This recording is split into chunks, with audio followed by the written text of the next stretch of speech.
Untuk persiapan menghadapi liburan yang lumayan panjang ya 4 hari ya dari tanggal 8 sampai tanggal 11 kita siagakan Mbak. Untuk teman-teman kita 69 personil kita siagakan dari mulai hari Kamis itu sampai di hari Minggu. Itu nanti untuk peralatan juga kita standby-kan seperti rambu-rambu itu jelas itu setiap harinya pasti ada. Terus untuk mobilisasi untuk ambulan kita juga ready 24 jam. Mungkin nanti akan kita tambah peralatan yang pendukung pengamanan di tepian pantai. Kalau untuk peralatan yang melekat Mbak seperti papan surfing, pelampung terutama itu setiap hari jelas dibawa sama teman-teman ya, dipakai teman-teman untuk piket harian. Nanti mungkin untuk di piket hari libur kita tambah untuk biasanya kita untuk pengeras suara kita perbanyak.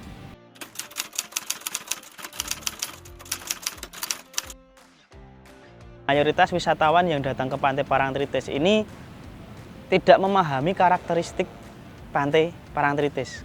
Sebenarnya di pantai selatan semuanya sama aja. Tapi untuk di Pantai Parangtritis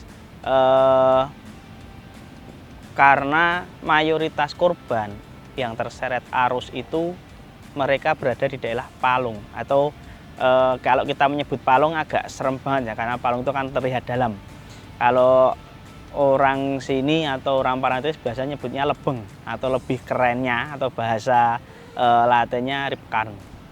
Nah, jadi taunya wisatawan itu yang namanya lebeng itu ya daerah yang malah aman buat main air, padahal itu yang berbahaya karena daerahnya airnya landai dan gelombangnya cuma kecil-kecil.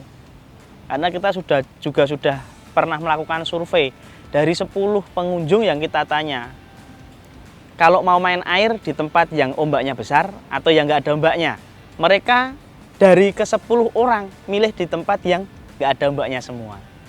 Jadi itu persepsi wisatawan yang salah selama ini menilai kalau ombak besar itu bahaya. Padahal yang bahaya itu malah yang nggak ada ombaknya. Karakternya lebeng atau karena itu tadi, tipikalnya airnya tenang. Kalau misal ada gelombangnya umpan kecil-kecil. Nah, itu arus baliknya ke selatan, nariknya itu yang kenceng. Jadi arus baliknya, bukan gelombangnya tinggi. Jadi kalau itu ada himbauan gelombang tinggi, itu kita seneng. Karena apa? Pengunjung nggak mungkin main air, yang pertama. Yang kedua itu malah justru gelombang itu dorong ke utara, bukan narik ke selatan. Tapi yang kita khawatirkan kalau pengunjung itu sudah masuk di daerah ripkaran atau lebeng itu tadi, otomatis ketarik ke selatan.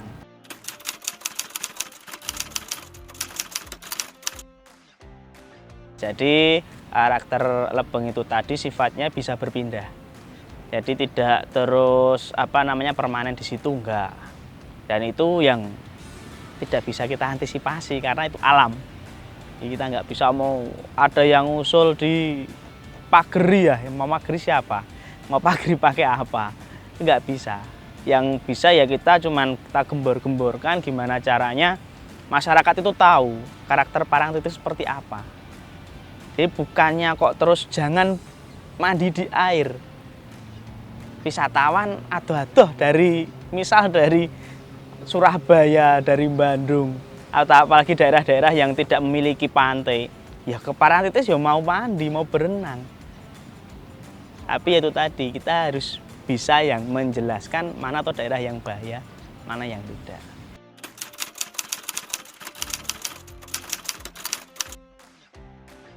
Sedikit penjelasan tentang surfing ya. Memang dari 2004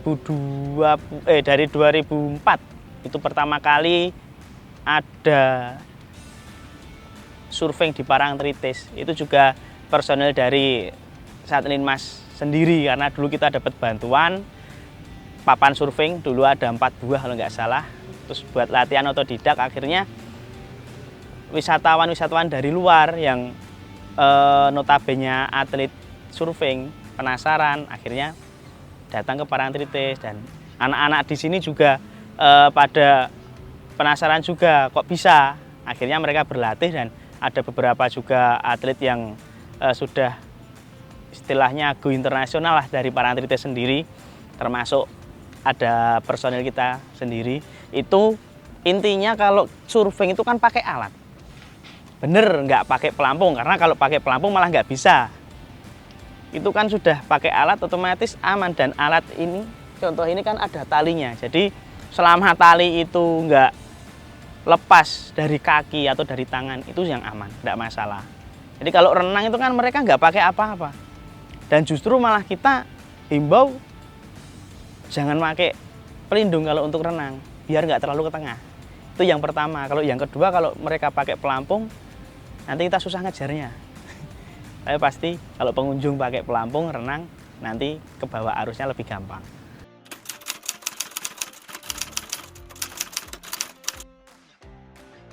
Yang saya ceritakan yang tentang penyelamatan korban laka laut saja.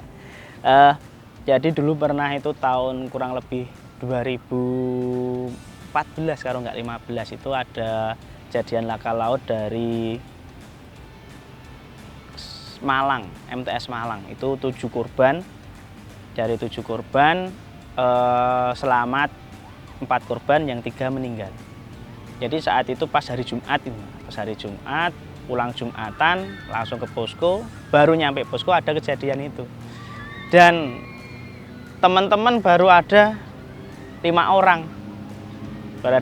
orang, kita menyelamatkan korban itu tadi, bisa mendarat semua, teman-teman itu bisa naik ke atas semua itu pukul 3:30.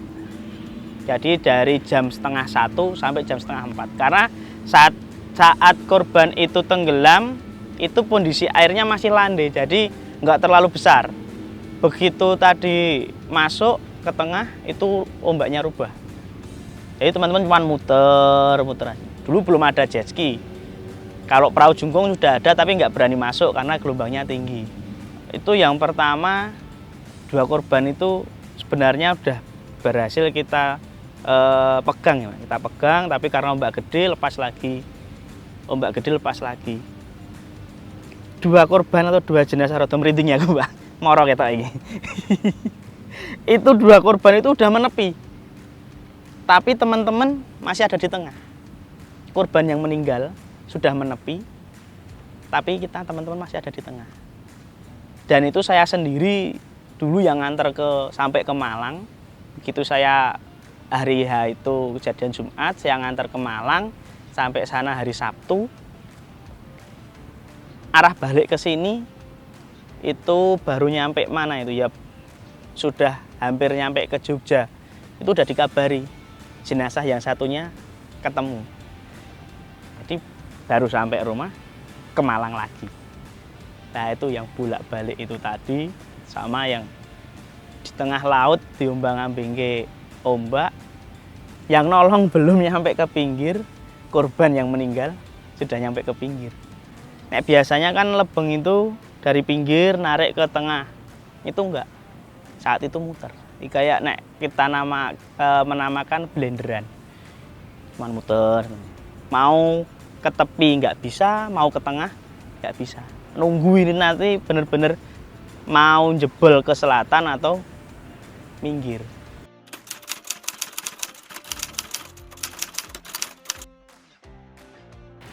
Saya bilang mitos. Karena apa? Seragam kita sendiri ada yang warna hijau. Karena kita kan di bawah Satpol PP. Kita di bawah Satpol PP, jadi Satlinmas itu di bawah Satpol PP. Terus Satpol PP kan cenderung warnanya ke krem sama hijau. Dan Linmas kan cenderungnya ke hijau. Seragam kita ada yang hijau. Dan alhamdulillah ya enggak apa-apa. Jadi iya, siapa yang kan kepercayaan, siapa yang mempercayai, karena kan Tuhan kan juga menciptakan kan bukan hanya manusia, banyak makhluk yang lain juga. Jadi tinggal kepercayaan kita masing-masing seperti apa.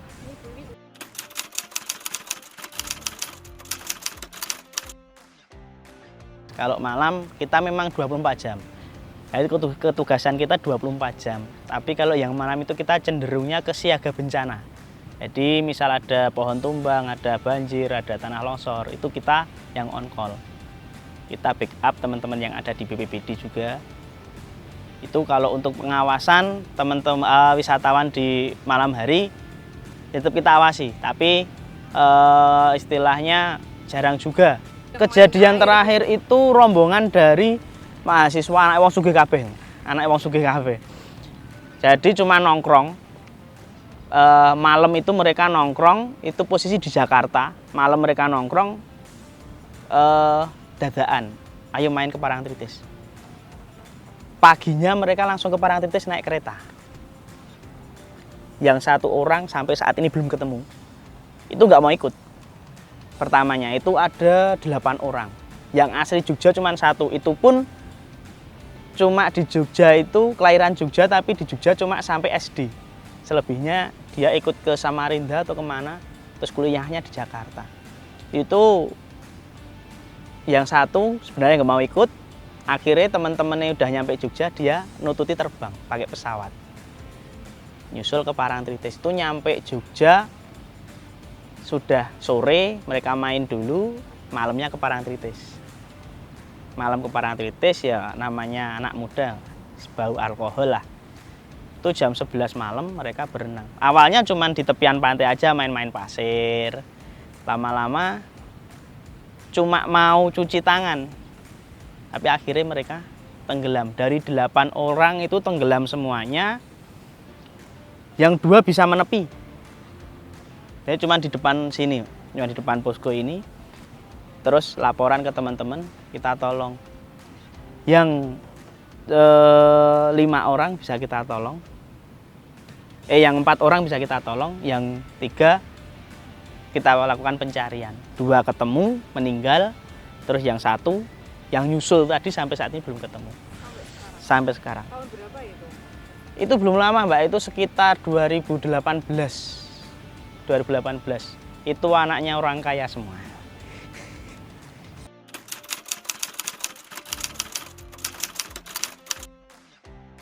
Himbauan ya untuk seluruh wisatawan atau warga yang menonton video ini, pokoknya selalu berhati-hati saat berwisata. Yang pertama selalu berdoa, yang kedua patuhi rambu-rambu atau larangan yang ada di tempat wisata. Contohnya di Pantai Parangtritis kita selalu memasang rambu-rambu di daerah Lebeng atau Repkaren itu, dan juga tak henti-hentinya teman-teman yang ada di posko menggembor-gemborkan dari pengeras suara. Bahkan bila mana ada yang berenang di daerah Lebeng dan itu ngeyel, kita tungguin. Dalam artian kita tungguin, kalau agak ke tengah ya kita suruh menepi. Terus yang pasti dimanapun berada juga berhati-hati untuk membawa barang-barang berharga. Selalu pantau sosial media dari kita, dari Satlinmas Rescue Istimewa Wilayah 3 Pantai Parangtritis. Ada Instagramnya, ada TikTok juga, dan bahkan di YouTube juga ada. Akan kita kulas semuanya atau kita himbau dari kita sebarkan lewat media sosial tersebut.